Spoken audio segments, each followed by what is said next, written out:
Muy buenas tardes, Leo. Buenas tardes. Gracias por venir. Es padre de un bebé precioso que tiene 2 meses. Sí, ayer los cumplió. ¿Ayer? ¿2 meses? 2 meses. Dionisio. Un bombón que está ahí afuera. Está ahí afuera. Gracias, y muchachos. acaba de mear todo. Sí. Estábamos cambiando todas le estábamos cambiando los pañales. Sí. Vos, Eugenia, la mamá. Bueno, Casi siempre es así. Terminan muy siendo más de ordinario. Yo uno quiero lo que lo contar cambia. que Leo está acá porque fue seleccionado. No, porque el sábado tuvimos esta charla Sí. de Vos Podés en Mudalara. que fue y- muchísima gente, que la verdad que estamos Sí. contentísimas porque Es muy buena. pudimos Sí, difundir y podemos replicar y Claro, que y es otra, la idea, digamos, ¿no? es otra de las cuestiones que surgen de este programa que decimos 2.0, porque es absolutamente interactivo al punto Claro. de que llega a un lugar presencial donde los temas que acá hablamos se debaten. Con toda la gente que se pudo acercar ese día, y estaba Leo con su mujer y con su hijo, y realmente tuvo una Leo participación.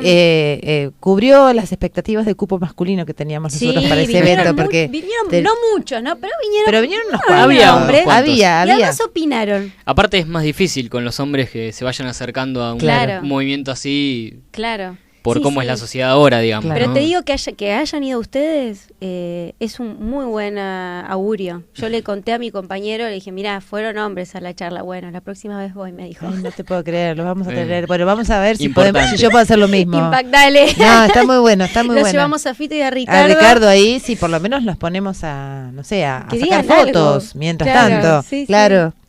Así que bueno, acá está Leo como Bueno, y testimonio Leo, vivo de la verdad, paternidad. No, pero además tuvo, digamos, varias intervenciones en la charla de protagonismo. Justamente recién estábamos hablando del hombre, en qué lugar se pone, si en el de querer reemplazar a la mujer, a la madre, si de colaborar o si de ser coprotagonista, ¿no? Claro, el rol del hombre ahora como esposo, como marido, como novio o como futuro padre.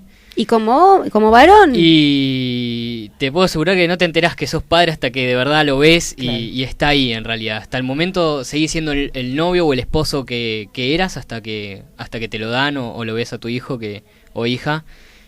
Creo que ahí es donde te empiezan a caer las cuentas y antes te tenés que convertir como en un compañero. Y en mi experiencia por lo menos no fue fácil el acercarme a todo esto, o no fue, no es que no fue fácil, sino que no fue lo que yo esperaba.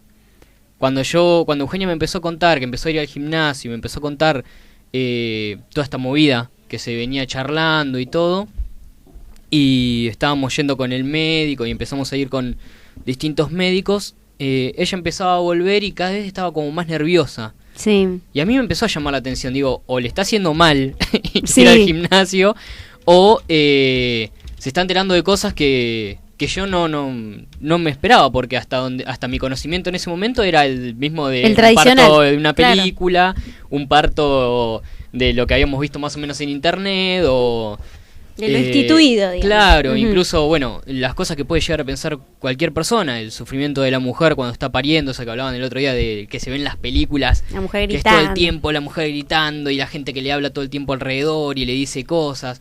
Y uno está tan acostumbrado a esa visión de lo que es un parto que quizá no piensa que todo eso es algo que invade, que interviene todo el tiempo, que está encima de una mujer cuando es un momento muy especial. Y cuando Eugenio me empezó a instruir a mí en todo eso, Sí. ya empezando con el pequeño papelito de la OMS, de la OMS no, de De la ley. sí, por ahí. de la ley, donde te explica todas las cosas que no se tienen que hacer y todas las cosas que se hacen. Ujú. Y más importante aún, todas las cosas que se vienen haciendo y no se tratan todavía. Entonces, hacía un año atrás yo había estado bajo una operación de ojo, Ujú. donde yo a las jeringas le tengo pavor. Entonces fue el asociarlo desde mi punto de vista. Imagínense que un padre no puede llegar a tener, o un varón no va a tener la misma cercanía que va a tener una mujer, pero ni por casualidad, a todo lo que puede llegar a pensar una mujer que le puede pasar o viceversa. Ujú. Y yo creo que que un varón se imagine el dolor que puede llegar a tener una mujer en el parto, o algo que uno está tan naturalizado que digamos que uno piensa, bueno, es parte de la mujer o es parte de lo que va a cruzar. Y en realidad para la mujer también es una cosa completamente nueva, es algo... Claro. Se está encontrando con un montón de cosas que no... Y que el ambiente hospitalario no acomoda mucho o no deja muy tranquilo a uno. Entonces mi forma de razonar eso fue a través de esa experiencia que tuve en la operación. De todo lo que a mí no me gustaba, y cuando empecé a ver todas las cosas que le podían llegar a hacer ella, desde la episiotomía, que fue lo que más me impresionó, por ejemplo. Claro. En mi caso en particular, ¿no? Que además es esa cosa sumamente lógico. Bueno, nietita, que te vamos a cortar. Y Claro. no tiene mucho sentido eso, ¿viste? Claro. A mí me vinieron con una jeringa al ojo, me acuerdo, para la anestesia. Cuando le pregunté al médico cómo era la anestesia, el tipo, adelante un montón de personas, dijo, no, viene un brujito y te tira polvitos mágicos. Y yo creo que ahí me cambió la cara y le dije, no, en serio, ¿cómo es la anestesia? Y el tipo ahí se puso serio y me dijo, no, te vamos a hacer una anestesia local en el ojo, en la zona del ojo. Cuando estuve en la camilla y vino el tipo que me dijo, quédate quieto, me agarró el hombro, o sea, ni atado ni nada por el estilo, y vino y me puso la jeringa en el ojo, o sea, que se te acercan con una jeringa así y vos los ves en primera persona que te va a pinchar. Los nervios que sentía, yo creo En que 3D. me agarré la camilla, claro, debe haber quedado mis garras ahí clavadas en la camilla, y llamó a Pirulo y a Diego, que eran dos Los bestias así, grandotes. claro, cuando vio que Grandotes. yo me estaba moviendo, para que me sostengan un poco, porque si no era imposible. Y bueno, logré quedarme quieto, tranquilizarme, pero las piernas no podía. Cuando empecé a leer todos los tratamientos que había sobre la operación que ella iba a sufrir en cuanto a cesárea, si es que había una cesárea, o directamente la episiotomía, o todos los tratos que habían durante el parto, ahí empecé a tomar conciencia de lo que de verdad le podría llegar a pasar a ella. Ujú. Y también está en que uno no lo piensa solo en le va a pasar a ella y listo. Está tu hijo ahí en juego, es la vida de tu nene.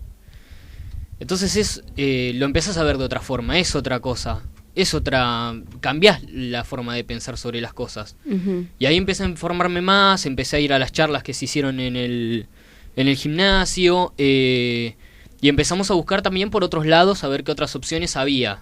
En cuanto ahí encontramos a Silvina Recalde, y en la experiencia de Eugenia, el nene venía de cola, ya era un parto complicado, ya era difícil que alguien lo atendiera, en ningún hospital lo iban a querer atender, y a último momento, en vez de ir a una cesárea, decidimos cambiar de médico y buscar otra opción. Ujú.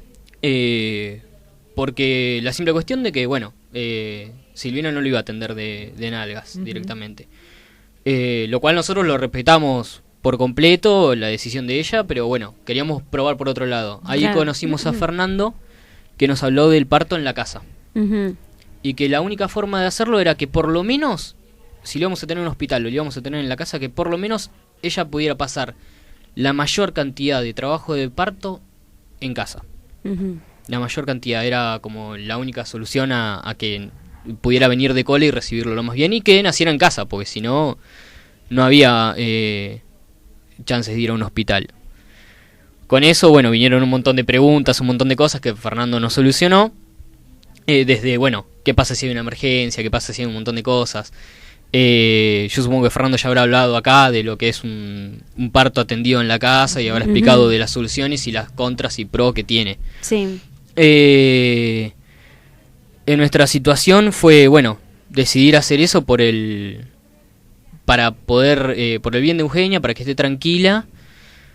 Y hubo un corte donde en la segunda ecografía que le hacen a Eugenia, a ella le dicen de que ya la ecógrafa le interviene desde, imagínate, o sea, ahí ya viene desde dónde intervienen, ustedes dos saben, cuando le dijeron de que ya venía de nalgas, iba a cesárea. Ya está, no había otra. Vos, Eso- vos interpretás ese momento como un momento en donde actuó emocionalmente sobre la cabeza de Eugenia y sobre su trabajo de parto. Sin duda, sí. Una sin ecógrafa. duda, sin duda, Es una decir, ecógrafa. el mandato, Cuando- Imagínate, o sea, Claro, cuando el médico además había dicho que se podía. una ecógrafa que vimos una vez en la vida. ponele, Que ¿no? pasaste por ahí y te dijo, no, vas a una cesárea. Claro, pero el mandato, es decir, lo que bárbaro. instaló fue el miedo a Claro. esto no es posible, esto no está bueno, vas a cesárea. En la cabeza de Eugenia fue un parate total. Claro. Con esa totalmente decisión, entendible, incluso, además. claro, esa fue la decisión disparadora por la cual buscar a Fernando. Imagínate que ya estábamos a último momento, ya era semana 36, 37 más o menos, y para la 38 no se daba vuelta, íbamos directamente a una cesárea programada. El problema con eso también fue de que, por ejemplo, nosotros sabíamos de que a último momento, durante el trabajo de parto, el niño incluso se podía dar vuelta. Claro. O sea que apurarlo tampoco había sentido. Sí. Para nosotros, ¿no? Sí. Para todo esto ya habíamos llegado a la semana 38, nosotros nos habíamos instruido muy bien, viendo, está prácticamente todo en internet, y cualquier cosa que quieras consultar con los médicos, tenés los médicos que te van a decir, bueno, tal médico tiene tal reputación, tal médico tiene tal otra, e incluso siempre te quedás con la opinión de varios, nunca te vas a quedar con la opinión de uno, porque se trata de la vida de tu hijo y de tu señora, que a la mayoría de la gente incluso le parecía raro eso. Cuando agarran y te dicen que vas a tener un cáncer, vos obviamente vas a ir a investigar con cualquier otro médico y vas a ver por distintos lados distintas opciones, porque capaz que te hacen los estudios de vuelta y al final no tenés nada. O algo que se equivocó el laboratorio. En este caso, ¿por qué no lo vas a hacer? No, generalmente no se hacen interconsultas. Sí, que eso es uno de los temas que justamente el otro día en la ONG lo planteamos como debate, ¿no? Sí. Y salieron unas cuantas cosas, después las vamos a ir contando. Pero ustedes no fue... Y nosotros dijimos, interconsultamos. Sí. Incluso cuando fuimos al principio con Silvina también nos había recomendado, porque Juña quería lo del parto en la casa ya de antes. Sí. Y también nos había recomendado ya con Fernando ella. Pero bueno, seguimos con ella por una cuestión de que le teníamos confianza, es una buena médica. Pero bueno, terminamos con Fernando. Y la verdad que después todo se fue dando de forma muy tranquila, porque ya era estar en casa, al médico seguíamos yendo cada tanto a hacer los estudios, y el último ecógrafo que nos cruzamos en la semana 41 ya, para ver la placenta de Eugenia, para ver que todo esté bien, porque bueno, también depende de eso. También nos dijo de que la placenta, que ya estaba media viejita o qué sé yo, y bla bla bla, y nos tiró un par de malas. Y cuando le llevamos los estudios a Fernando los vio y dijo, no, esto está perfecto, podemos seguir y después hacemos otra. Es que así que es como que hay cosas que uno tiene que hacer caso, y otras que no tanto. Siempre instruido, ¿no? Sí, en los médicos y en los ecografistas. Está como instalada esta idea de que más de 40 semanas ya, o sea, 41 semanas ya fuiste casi. Es un límite total en el tiempo y en el espacio. Sí.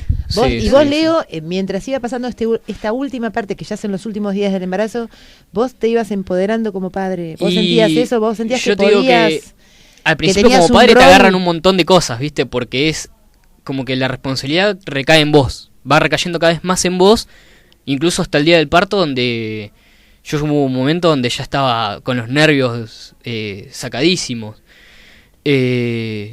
Pero es una carga de responsabilidad que quizá en el momento, al ser primerizo, viste, la ves como una carga, pero después ya te vas relajando.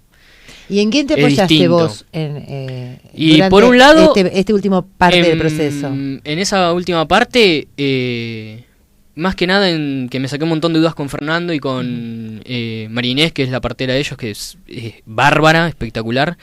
Con ellos dos fue como que me saqué todas las dudas y ya fue como que relajé, ¿viste? O sea, ya está de esa cosa de que decís, bueno, yo me tengo que concentrar en estar con Eugenia, y lo que decía la otra vez en la reunión, de la palabra estar, o sea, ni siquiera, no es un intervenir o un estar todo el tiempo encima de tu mujer diciéndole, bueno, te preparo algo, qué sé yo, sino el hablar con ella antes y saber qué es lo que ella quiere, ya es estar. Claro, pero vos, por lo que relatás, tuviste siempre el rol de coprotagonista, porque digo, no es común, generalmente las mujeres van solas. Sí, pero te lo vas ganando, es distinto, porque a mí lo que me pasó con Eugenia fue eso, yo al principio, voy a reconocer que no estaba tanto en el asunto. Era como que yo pensé que ella iba a ir al hospital, iba a parir y se iba a volver. Hasta que le operaron el ojo y ahí... Claro, es esa cosa, ¿viste? O sea, vos lo pensás así. Y cuando empecé a leer todo y te empezás a instruir y te empieza a hablar tu mujer de verdad, no quiero esto, de verdad me asusta esto, de verdad empezás a pensarlo de otra forma, y ahí fue donde yo realmente me incorporé como compañero en el parto, digamos, y durante el resto del embarazo. Y fue tu preparación para la paternidad. Y por suerte fue cerca de los 4 meses, o sea, fue bien temprano el embarazo. Porque si hubiese sido último momento, yo creo que me hubiese sacado, ponele. Pero al estar ahí fue como que me fue entrenando. Un proceso. Un proceso que construiste y que lo atravesaste junto con ella. Exactamente.